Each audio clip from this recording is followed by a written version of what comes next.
श्री शिवाय नमस्तुभ्यम। दोस्तों, सोमवार का जो दिन होता है वो भगवान भोलेनाथ का दिन होता है। दोस्तों, इस दिन आप एक ऐसा उपाय कर सकते हैं जिससे कि भगवान भोलेनाथ आपकी कोई भी मनोकामना होगी तो वो मनोकामना भगवान भोलेनाथ बहुत ही जल्द पूरा कर देंगे, अगर आप लोग इस उपाय के साथ में अपनी मनोकामना भगवान शिव से बोल देते हैं।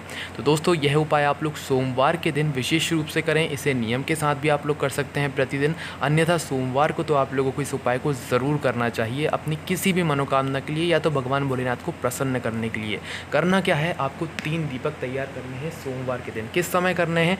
आप इस उपाय को सुबह के समय भी कर सकते हैं, शाम के समय भी कर सकते हैं, पर दीपक लगाना शाम के समय ज़्यादा उचित रहता है, मतलब रात के समय। तो आप लोग उस समय इस उपाय को विशेष रूप से कर सकते हैं। करना क्या है, आपको 3 दीपक तैयार करने हैं, उसमें गोल बाती रखना है, साथ ही में आपको घी का दीपक जलाना है। ठीक है, मतलब घी उसके अंदर डालना है, जलाना नहीं है।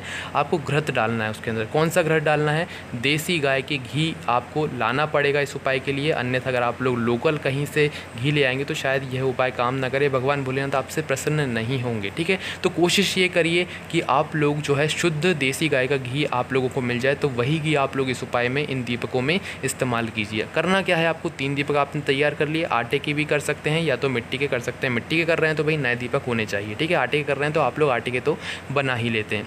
आटे के दियों को बनाई है, उनमें गोल बाती रखिए, उनमें देसी गाय का घी डालिए और इन तीनों दीपक को तैयार करके अपने घर से निकल जाइए सोमवार के दिन, जब भी आप इस उपाय को कर रहे हों। सबसे पहले आपको 3 वृक्षों के नीचे जाना है। ठीक है, 3 वृक्ष कौन कौन से होंगे? बेलपत्री, पीपल और आंवले का वृक्ष। ये 3 वृक्ष हैं जहाँ पर आपको ये तीनों दीपक को लगाना है। कैसे लगाना है, ध्यान से सुनिए। सबसे पहले आप लोग अपने घर से निकलिए और पहला दीपक आपको सबसे पहले लेकर जाना है बेलपत्री के वृक्ष के नीचे। उल्टे सीधे नहीं लगाना है, सबसे पहले आपको बेलपत्री के वृक्ष के नीचे ही जाना है।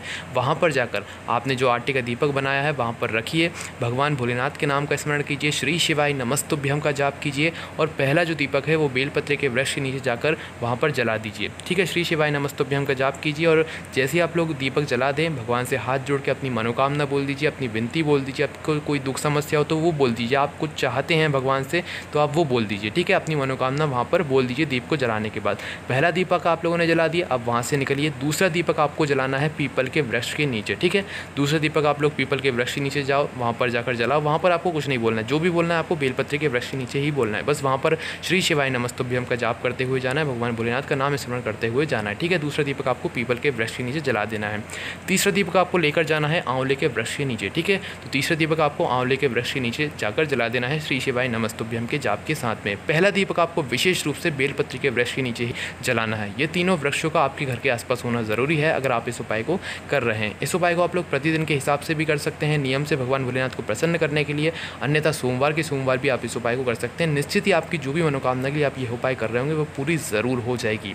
आपको कोई भी समस्या आती है तो कमेंट करके पूछ सकते हैं। ज़्यादा जानकारी के लिए आप लोग हमारी वेबसाइट भोलेनाथभक्ति.com पर का भी सहारा ले सकते हैं। कोई भी समस्या आती है कमेंट करके पूछ सकते हैं। ओम नमः शिवाय, जय भोले बाबा, श्री शिवाय नमस्तुभ्यम।